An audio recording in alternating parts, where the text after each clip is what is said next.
dengan yang dicontohkan oleh Rasulullah sallallahu alaihi wasallam. Kitab yang kita pakai adalah kitab Al-Bidayatul Hidayah, permulaan untuk mendapatkan hidayah, karangan Imam Abu Hamid bin Muhammad Al-Ghazali. Beliau merupakan ulama Asy-Syafi'i yang banyak kitab-kitabnya digunakan oleh umat Islam di seluruh dunia. Baik kitabnya yang digunakan yang paling terkenal seluruh pesantren, baik di Indonesia, di Malaysia, di seluruh alam, bahkan di Arab, di Mesir, di Sudan, di Somalia, yang kitabnya yang terkenal yaitu kitab karangan Imam Ghazali, Ihya Ulumuddin. Kitab Ihya Ulumuddin yang terus digunakan oleh orang-orang baik untuk mentalaah akhlakul karimah. Begitu juga Imam Ghazali juga membuat juga kitab yang ringkas sedikit tapi padat isinya untuk pegangan kehidupan kita sehari semalam, bahkan yaumiyah, syahriyah, sanawiyah, harian, bulanan dan tahunan ada di dalam kitab yang sempat kecil. InsyaAllah kalau kita sudah selesai juga mentalaah kitab Al-Bidayatul Hidayah, kita juga insyaAllah gunakan lagi kitab Al-Ihya'u Ulumuddin. Kita mulai yang kecil, baru kitab Ihya Ulumuddin baru kita gunakan. Di dalam kitab Ihya Ulumuddin juga isinya adalah fadilah-fadilah beramal, dan di sana juga ada fikih-fikih untuk mengamalkan agama. Namun yang kita gunakan ini hanya fadilah-fadilah, keutamaan-keutamaan kita dalam beramal. Kemarin kita membahas muqaddimah tentang maksud Imam Ghazali merangkum karangan tentang kitab ini. Bahkan yang dahulu kita ulang lagi sedikit maksud tujuan kita dalam menuntut ilmu. Salah dalam menuntut ilmu, maka salah sasaran kita tidak mendapatkan keridhaan Allah SWT. Namun pada hari ini al-qasmul awal, bagian yang pertama sebelum masuk, setelah qasmul awal ini ada bagian kedua ini, adab dalam bangun tidur. Tapi yang pertama ini adalah tentang ketaatan kita kepada Allah Subhanahu Wa Taala. InsyaAllah kalau malam hari ini waktunya kita tetapkan 45 minit cukup, kita tetap membahas dua bab pada malam hari ini. Bab yang pertama tentang ketaatan. I'lam anna awamirallahi ta'ala faraidun wan nawafil. Ketahuilah sesungguhnya perintah Allah Subhanahu Wa Taala itu ada dua macam perintah Allah. Pertama, perintah ini adalah fardu, wajib, harus dijalankan. Dan yang kedua, perintah Allah Subhanahu Wa Taala ini adalah sunnah. Bahkan di dalam ilmu usul fiqh dikatakan al-amru ba'dan an-nahyu sunnah. Perintah setelah ada larangan ini adalah sunnah. Contoh, ketika Allah Subhanahu Wa Taala nyatakan di surah Al-Jumu'ah, wa idza nudiyatil salatil jumu'ah fas'au ila dzikrillah wa dzarul bai'.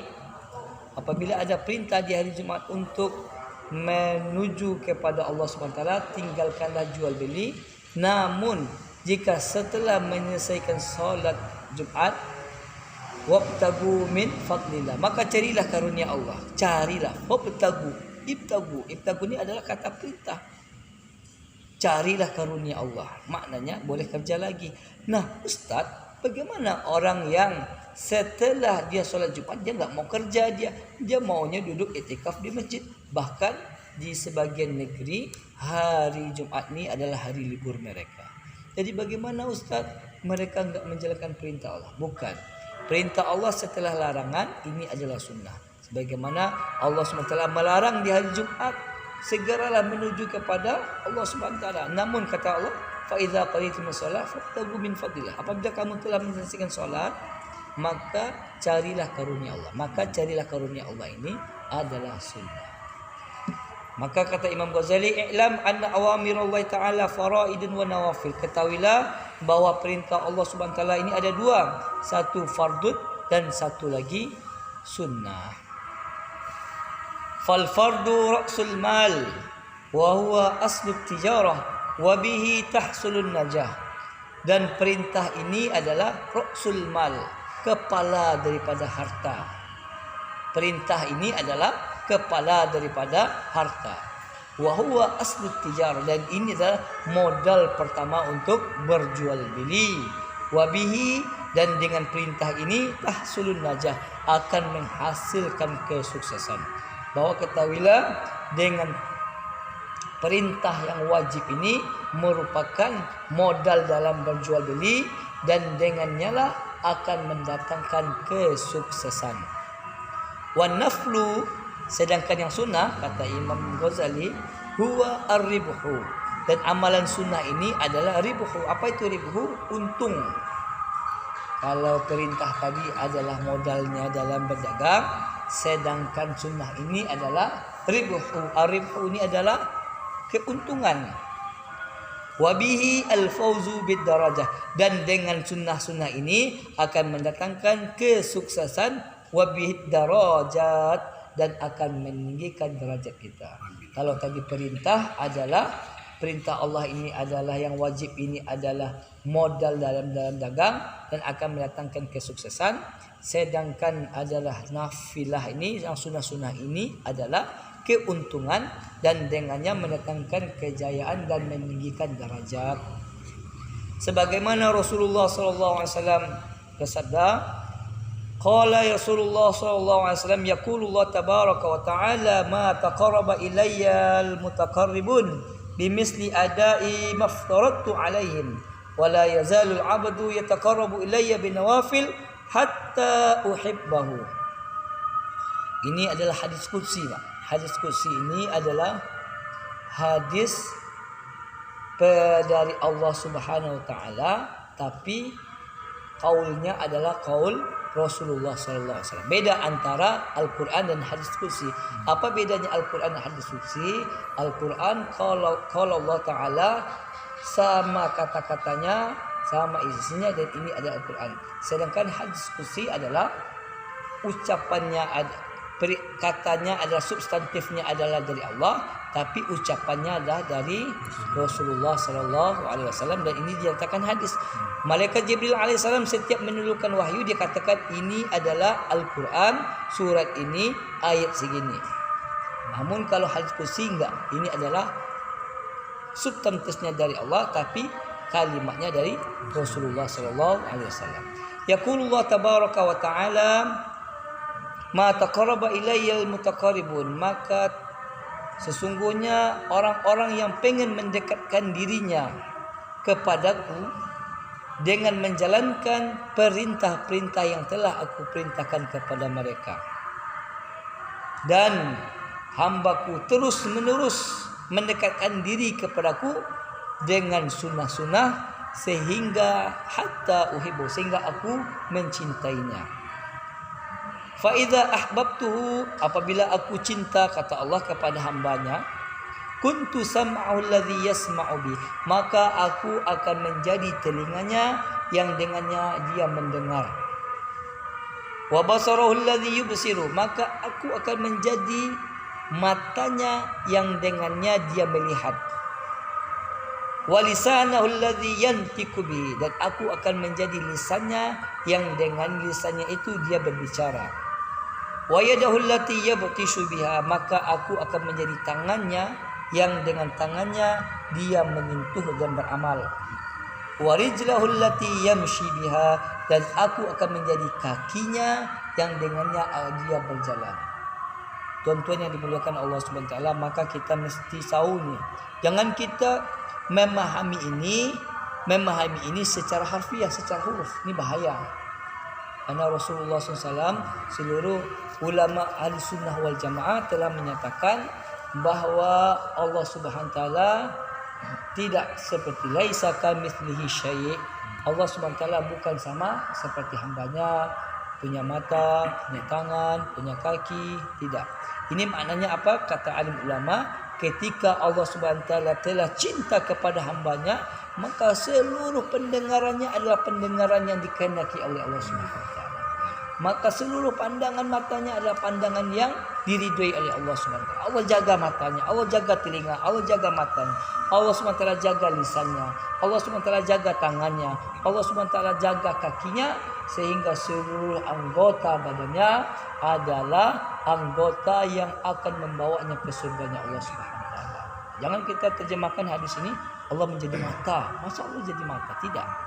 Nah, ini akan menyalahkan kaidah daripada Ahlussunnah wal Jamaah. Ahlussunnah wal Jamaah sudah beretikat Allah SWT la yahtaju ilal makan wa zaman. Allah SWT tidak ada hubungan dengan zaman dan makan, waktu dan tempat ini.